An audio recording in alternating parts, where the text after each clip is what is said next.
I think in entrepreneurship, you experience initially the highs and lows, and it's easy to really get emotional. You're on this emotional roller coaster of like, oh gosh, we're really up. This is amazing. Oh man, it's down this month. I'm not sure what I'm going to do. So really preparing financially is a big deal, I think. But expecting that, setting your expectations. So for me, I went into it knowing that if I could bet on anybody to get the job done, I knew I would be the one I could bet on. So even though there are some self-limiting beliefs as far as capability goes, I know at the end of the day, if it were me versus my employer, 100%, I know I'm betting on me.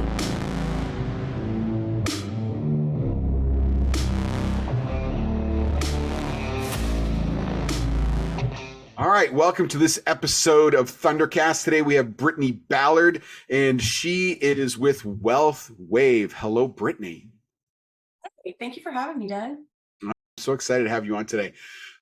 All right, so like I said, we're going to start right out of the chute here. And the first question I have for you is, what is the hardest challenge you've had to overcome as a business owner? I think the biggest challenge would be self-limiting beliefs and standing in your own way. Typically, for someone who is an elite performer or someone who has been expected to perform, over time, we put these standards on ourselves. And if we are not exactly where we want to be, 10 steps ahead, and we're not that multimillionaire or that billionaire or that person who has this many things going for us, we tend to compare ourselves, not necessarily to other people, but to ourselves and what we expect of ourselves. And so I've had to learn, and I'm still learning through the process, that I need to have a lot of grace on myself, just as I would for other people. And I think that's one of the biggest challenges that I've faced, because being an entrepreneur, a lot of the times you spend a lot of time with yourself analyzing metrics and looking at data and, finding, hey, here's some shortfalls, here are some wins. And we focus and have a tendency to focus on what we could do better. And is it ever really going to be perfect?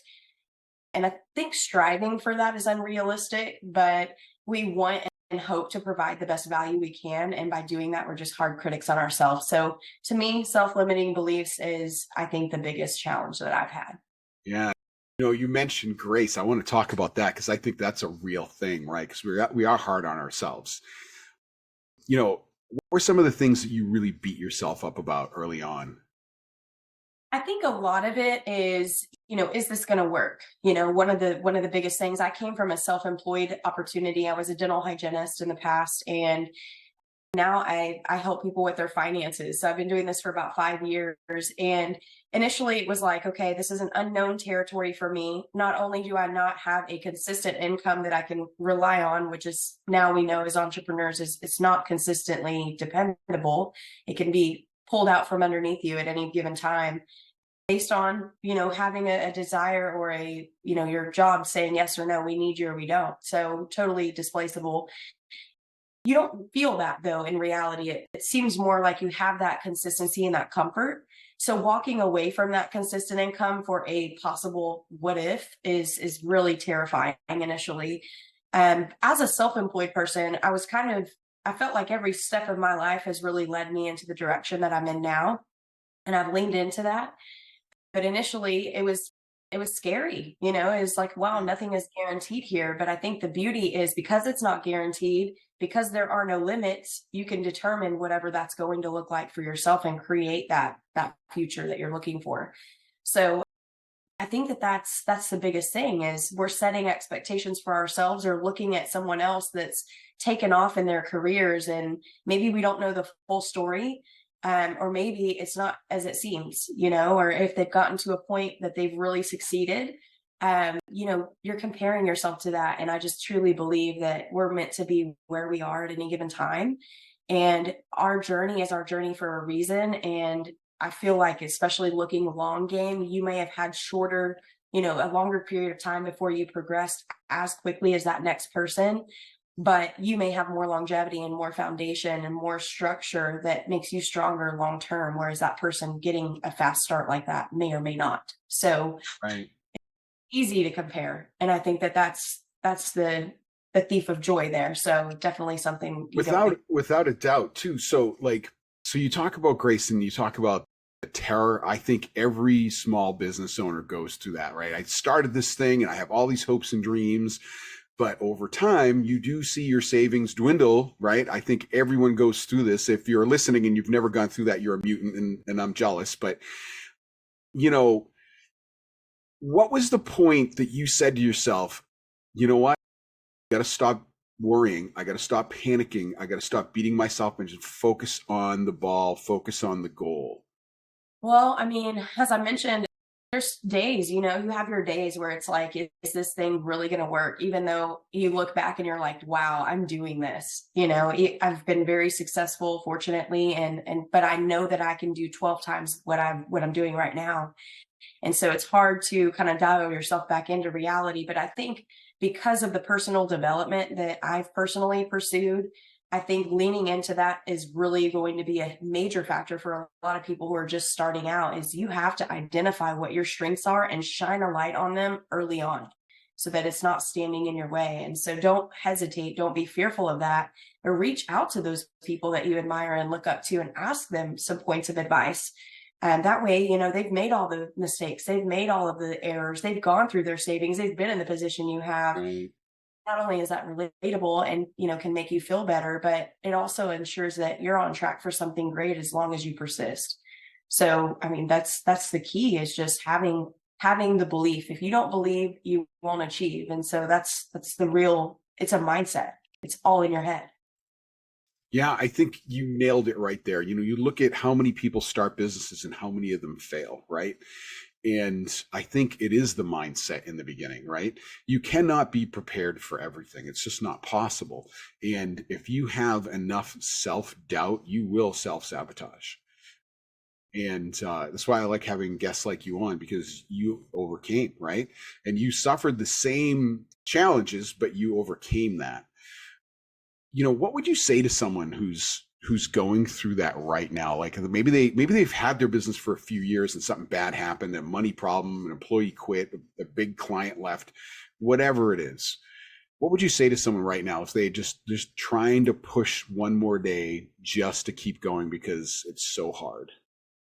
I would say exactly what you just summed up, is take it one day at a time. You got to celebrate your wins and track your wins every single day. What did you gain from this day? What did you provide from this day? Who else gained from your value? I think that's, if you tie your goals to someone else, it becomes way more important that you don't let that person down rather than yourself. You'll let yourself down any day. It's a comfortable place. You've done it before. You'll sit in that solace. But if you're tying it to someone else, you will go hard for them every day. So if you could just track your wins for the day, track some areas of improvement that that you noticed and you could improve. Don't necessarily focus on the negatives or focus on the things that you could improve, but focus on those wins. One day at a time. I mean, it's just like a diet. If you look at it 3 months from now, it's like, wow, I have to go this long without bread for 3 months. I don't know that I can do that. But if I can do that one day and just tally the days, David Goggins says it best. He is somebody that, I look up to for inspiration. He's really, I think, the definition of mental toughness. For your viewers, obviously, if they don't know David Goggins, I think they'd be shocked by some of the vulgar language that he uses, but he does lean into faith, and he does have a lot of mental toughness. And he's somebody that's super inspirational, ex-Navy SEAL.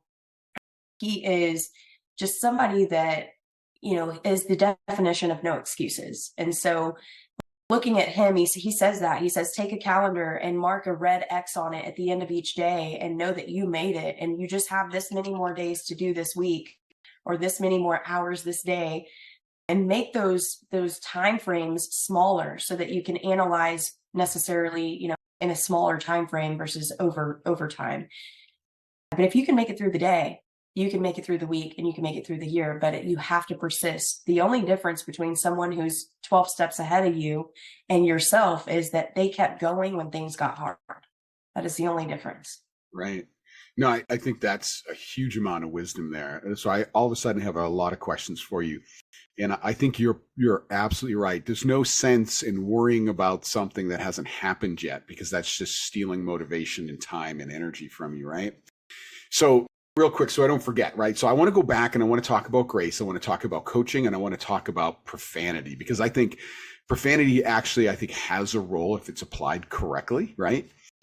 I think it's a great way of expressing emotion or frustration. I want to talk about grace. What would you say? Because I think that's one of the best points you've made so far. Like, give yourself grace. What is your definition of grace in this context? I consistently have to remind myself because I am very forgiving of other people. I have to remind myself that if I can extend that grace to them, I should also treat myself the same way. So Like, there's quotes out there, that you can see, and I'm very motivated by quotes. I save a lot of quotes in my phone. I'm very self-motivated, self-driven, and I think that that's helped in my entrepreneurial journey, but I'm also very hard on myself, so I can do the opposite. So for me, I have a business coach in my corner who has assisted me in my goals and reminding me constantly, loving on me, but also giving me some tangible accountability. And so as I look at things, as I reflect, a lot of it is, treat yourself, speak to yourself, have that positive self-talk, just as if you were talking about your most favorite person. You should be your favorite person. And a lot of times there was a study that was done that asked, what is the most important thing to you? And they say that only 1% of people claim themselves. And most people believe, you should claim you are the most important thing to you, because without you, what else do you have? So pouring into yourself first is going to be appropriate for pouring into others. So that, I think, the biggest key with grace is just being forgiving. I'm loving everything you're saying. So every time I have a guest, someone always brings some unique perspective, and this is it. And I think we tend to get confused about, I'm not that selfish. I'm not narcissistic. I don't pour in. It's not about that. It's about building a foundation, right? So that you can be all the things you want to be for everybody else. You can't take care of other people if you can't take care of yourself. And I loved your explanation of grace, right? And grace is not an excuse. Like, you'll know when you need to give yourself grace because you'll be beating yourself up. Yeah, I like that. So let's talk about coaching. How would you recommend people choose a coach? That's a lot. Do the best you can. Sorry. That's a really good question. Honestly, I have stumbled into some very, I think, successful, but also very qualified mentorship. With my journey and my entrepreneurial journey, I've crossed paths with people. And as I mentioned, the more I lean into faith, the more I feel like I receive. And so, especially lately, I've really been deep diving into that. But for my mentors, I feel like that's a direct reflection of what they've also experienced. So I'm learning from other people as well. A couple of people, like I said, just kind of stumbled into my life, and through them I've met other people. I'm also a part of an entrepreneurial group called Apex, and there's a ton of value in that group. That's how you and I met. And so that's one of the biggest things, I think, is just surrounding yourself with like-minded people. There's people who are looking for different things in their lives. People share similar struggles, some have different struggles.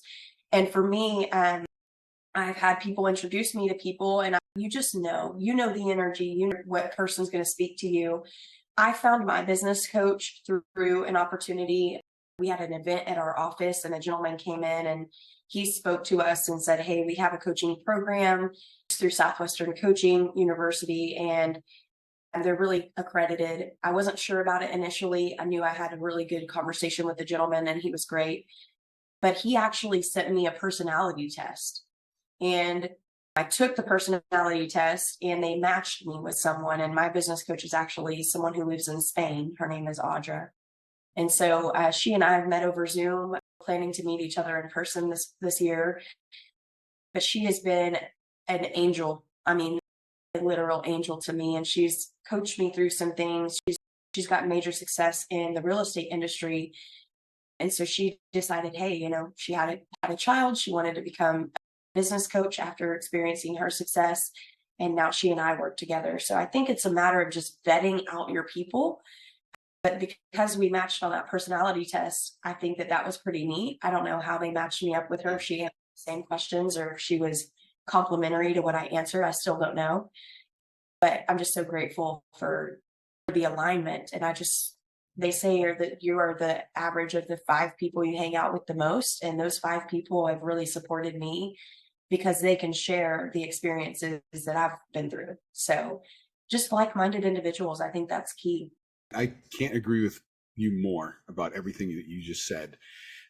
The thing that occurs to me, right, is there are people out there that can't afford the type of coaches that we have. Because I know the people, I'm not personally, but I know the level that you're talking about, and that's not cheap, right? And, with varying levels of success too, because I think matching is important. And I like the idea of the personality test. That made me perk up. What should someone who's just getting started do, in your opinion? If they're just starting out and they want to start a business, but they know they need some guidance and maybe they don't have a lot of money, what would you suggest they do? I would say a couple different things, actually. One of the principles that we apply in Apex is having what we call a Dream 25 list. So if you have an idea of what you want in your business or in your personal life, allocating your goals and writing those down is where I would begin. And writing some people down that you look up to, that you admire in that industry, or maybe they're outside of the industry, they're in your local community, just getting involved in more things, adding yourself to Facebook groups, following those top 25 people, your Dream 25 on social media, seeing what they're up to, getting your mind in the same place that theirs is, that you aspire to be, surrounding yourself, that's first. So you don't necessarily have to have money to do that. There's some also very affordable programs. My business coach is, I don't pay a whole lot to see her. And that surprised me, honestly. When I first began with her, I wasn't in a position where I could afford coaching either. And I didn't really see the value. But after being with her for several years, now it's like, okay, this person is exactly it. And I will say in some cases, you have to kiss a lot of frogs to meet your prince. So who you are today is not who you hope to be in 5 years. So your needs are going to evolve, and so are your coaching needs. You might outgrow that person in your arena that was fit for you initially. So follow your heart and your mind, and don't hesitate to redirect yourself or reposition, even in your friend groups. If that's something that's a challenge to you financially, get acquainted with people that are on social media that are striving to do the same things you are. You'd be surprised how receptive people are on social media. We're real quick to support a stranger versus our friends, and, skeptical of what they're up to. So, strangers will support you before a lot of the people in your close circle. And so you might outgrow those people in your close circle as well. That's a painful truth. I would suggest, and have said this to people in the past, that if you can't afford a coach, find a mentor. See if someone will volunteer time, right? There's a lot of people out there that want to see other people win. And there's a lot of value in a relationship like that, even for them, right? Because it makes them remember, oh, maybe I can do a little bit better. Maybe I've learned something new from the conversation. And then apprenticeships are great. If you can find someone who will train you and maybe pay you a little at the same time, God. So there's so many ways to do it. And then you can also go online, just like you talked about the Dream 25, and you can find all kinds of free advice, right? Which is odd, because a coach will tell you 90% of the same stuff that you can find for free. The value in a coach is the accountability. Did you do this? Why didn't you do this? All right, let's get down to that, right? And that's where the personal growth is. And that's where the value of a coach is. Wow, so much good stuff. So let's switch gears. I think we'll probably come back to some of this stuff. But what was the moment that you realized this is going to work, right? Your business, it's going to work. I'm going to be able to pay myself well, and I'm going to make some good money. What was that? What was that moment? And how long did it take for you to arrive there? That's a really good question. I think in entrepreneurship, you experience initially the highs and lows, and it's easy to really get emotional. You're on this emotional roller coaster of like, oh gosh, we're really up. This is amazing. Oh man, it's down this month. I'm not sure what I'm going to do. So really preparing financially is a big deal, I think. But expecting that, setting your expectations. So for me, I went into it knowing that if I could bet on anybody to get the job done, I knew I would be the one I could bet on. So even though there are some self-limiting beliefs as far as capability goes, I know at the end of the day, if it were me versus my employer, 100%, I know I'm betting on me. I can get the job done, which is why I've had a great track record with my employers. So buying that belief is huge. I think the biggest transition or pivotal point for me in understanding and knowing this is it, this is going to happen, is just understanding the business and also knowing that other people believe in me. And so as I sit down with people more and more, I also have my own business. So I have other people who work with me and alongside me, people that I've brought on that I'm training. And the most rewarding feeling, like you said, a mentor is somebody who is going to accept you as you are and assist you in every level, wanting you to win every step of the way. And I truly feel that way about the people that I work with. So in my organization, I've got about 40 people with us. And of those 40, I have about 10 that are full-time and active. And so those 10 have really, and as we're growing, especially the last couple of months, as we're growing, that belief and that positive atmosphere, the culture that we're creating is what is something that I think is going to not only allow them to recognize that there's belief, but when someone starts to follow you, you're doing it right. And I think that was the biggest point for me, is like, sometimes I may not believe in myself, but I know this person believes in me and I am banking on their belief and leaning into them. As I mentioned, tying my goals to them. I want them to win. So if they win, I win is how I feel. They're over here celebrating, but I got to lead them to see that win, which is pretty exciting.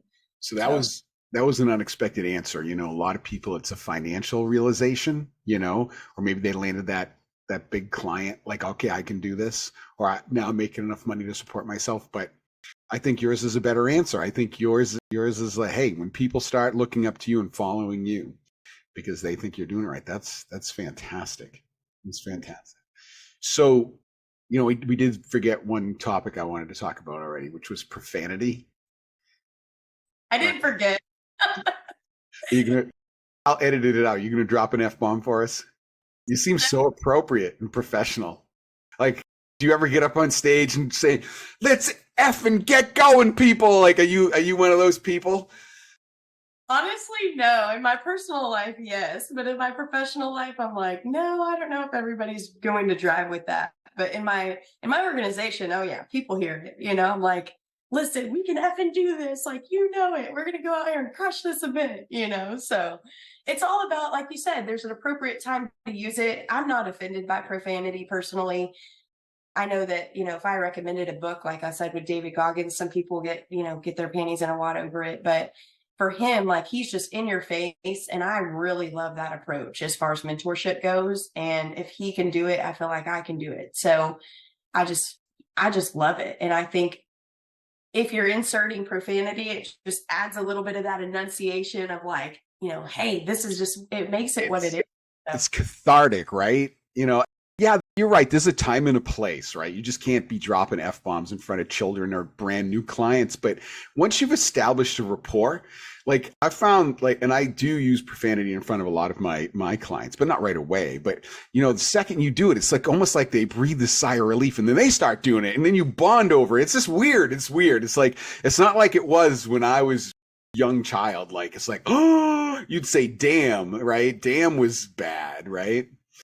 No, I agree 100%. I'm the same way. If I feel really connected with someone, I'm truly myself, and that wall comes down, So I feel like that's a big thing, especially in finance, as we're helping people through and through. It's you've got to let some walls down. You've got to be vulnerable. But if I can be myself and make them feel comfortable, in a lot of cases, depending on who I'm talking to, then yes, that happens. Like, yeah. Get this stuff done, So it's a way to express, I think, with exclamation points, in your sentences. I wonder, because I was just talking to another guest about this just the other day, but I think that people respect and trust authenticity. 100%. Right? And sometimes when I think if you're willing to drop that guard a little bit and you have that rapport and you're dropping an F-bomb or a shit or a damn, they kind of respect you a little bit more. I mean, I know that's how I feel about some people. Like, like I almost don't trust people that never use profanity. It's like, okay, there's an act on here, right? They don't know, either they don't know me well enough or they're trying to get something from me. Right? Right. I agree 100%. Yeah. You're spot now. Watch out this week, next week, clients, be ready. No, I'm kidding. Yeah, here comes Doug. He's dropping the F-bombs. You know? Oh God, cover those children's ears. God, it's such. I've never had this conversation with a guest before, but you're right. It's an exclamation point, but there's like, you just feel like it's a release. Like if you ever get really upset and you just rip an F-bomb, and it's just like, it's just like stress just like falls off of you. Absolutely. Yeah. Oh, so all right, tell me, you're in the financial industry. All right, let's get down to brass tacks right now, okay? Because there's a lot of crazy shit going on. Now I'm going to drop F-bombs. Thank you for permission. So we're losing the petrodollar, right? It's going to be the petro one. Is that what we're going to? We're about to very likely have a historic drop in the stock market. You know, I've heard anywhere from 25 to 50%. Who knows? You know, gas prices continue to rise. Inflation is going to continue to go up because we're still printing money like there's no end. War is looming. You know, myself being in the cyber industry for IT, that's going on. Insurance rates are expected to go up on your house and your car. What did they say? Between 20 and 40% a year for the next 4 years. And that doesn't include inflation. You know, and there are so many people, what's it, 1/3 of people in the United States right now have to choose between paying their rent or buying food, right? So all this is going up. Rent is going up. And we haven't even talked about taxes because taxes are going to go up. So you get all these pressures going on. So I would like to know from an expert, like, what is your perspective? What do people need to do to prepare? What are you guys seeing? What can you talk about without, you know, the higher ups in Wealth Wave coming at you? Talk about anything. I'm a free lady, okay? I love it. All right, give me the dirt. Like, hit me with the truth.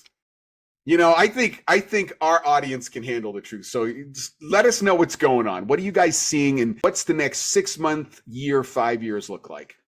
Okay, good questions. This is a loaded answer here. There's so much going on that we could address, and we could spend the next 3 hours talking about this alone. So a couple things that I want to suggest is, number one, never approach anything with fear in mind. I don't want anyone to live in fear. I think that is a huge common topic lately, especially with all the things that have happened in the past with COVID and all of these. We can go into conspiracy stuff all day. But I will say, never live in fear. Do not let someone else dictate the way you feel about your life and your future, because you have the power to design your future regardless of what it looks like economically. Preparation is key. Opportunity is key. When things are down, when things are scary, who wins? The people who are prepared win. So prepare. That's all I have to say. Hold off. I mean, if you read, it's a book called Millionaire Next Door. If you read that book, it will share with you all of the commonalities that people who make multi-million dollars per year, you know, how they spend their money, how they save their money. And so I would encourage you to become a student of the wealthy. You don't have to be wealthy to become wealthy. It starts now. And so when the market's down, putting your money into something you know is going to go up in the future is ideal. You don't want to buy into something that is super high, obviously, and then it tanks. But no one really knows what's going to happen in the future. So in 2007, when the market crashed, the gentleman who predicted the market crash, they actually interviewed him recently. They made a movie about him called The Big Short, and it's on Netflix. It's a really good movie. They made a movie about him. They interviewed him, and they asked him, what do you think is going to happen in the market in the upcoming years? And his response was, there's only one indicator that has predicted the crash of any crash in the market. That is what we call an inverse yield curve. So as you mentioned, Doug, like as prices are going up, as our wages are not, as inflation is going up, as the cost of goods, like as everything is going up and taxes included, how are we preparing? And so I think what a lot of people are doing is they're thinking about the here and now, and they're looking to open up accounts, with their tax advisors and this or that to save taxes now on their money, to save money right in the present moment. They're not thinking about what's happening 20 years from now. So a lot of people are throwing money into tax deferred vehicles, or they're putting money aside to lower income brackets this year. But what happens when the future is gleaming, and we know that things are going to get more challenging? You want to think about your long game. So there's strategies out there that are tax advantage. There's tons of them, actually. We're leaning more into that at this point in the market. There's a lot of strategies that even cater to risk averse clients.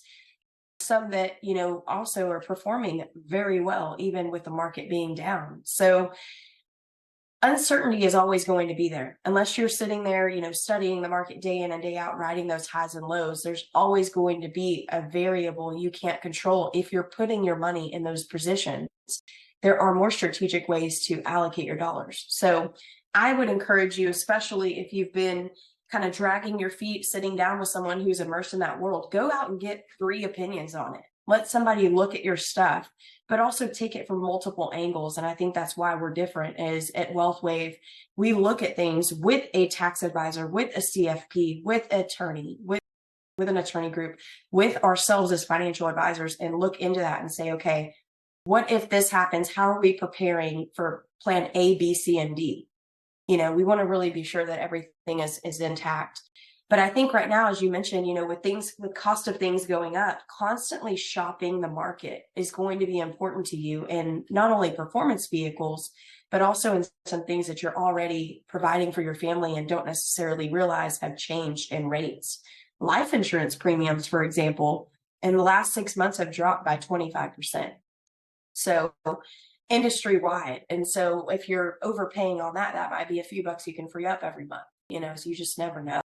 There's a lot of things out there, and things evolve. They get more and more competitive. So companies are realizing, this is what I find most, that I feel most people aren't aware of. Companies are realizing that this is what's happening in the economy, and they're getting extremely competitive. They are wanting to buy your business. And so this is where opportunity presents. When things are down, fight for that business. So whether you have a lot of money or you have just very little or nothing at all, like at some point you're going to have to start saving money for your retirement. And 33% of people have zero retirement savings right now. So there screams opportunity for sure, but it's also an opportunity for you to say, hey, if the market gets competitive, that means additional benefits are going to come out in some of these accounts, and you need to have someone in your corner to shop those. So much wisdom. You're absolutely brilliant. I'm so glad we had you here. And, I think the way to look at the potential storm that's coming, because you're right, no one can predict anything. I think you're right. I think that there's enough indicators to say that we're in for some volatile times. I think it's the best way to say it. But volatility brings opportunity, and more businesses open in volatile times than close, and a lot do close. But if you are a business that is prepared for it, or if you're just sitting on the sidelines and you've been waiting for an opportunity to come into the market, here is your sign. Here is your time. And I think there's going to be a lot of money to be made if you're positioned correctly with your investment advisor in the market right now. If you're in ETFs that are playing the market to the downside over the next 6 months, I think you're in a pretty good position. It's just get educated, find yourself in a good position. If you're not, put yourself there, right? And get multiple opinions. That's just amazing. And if you're listening, I am going to have Brittany's contact information on the bottom of this video, so feel free to reach out to her.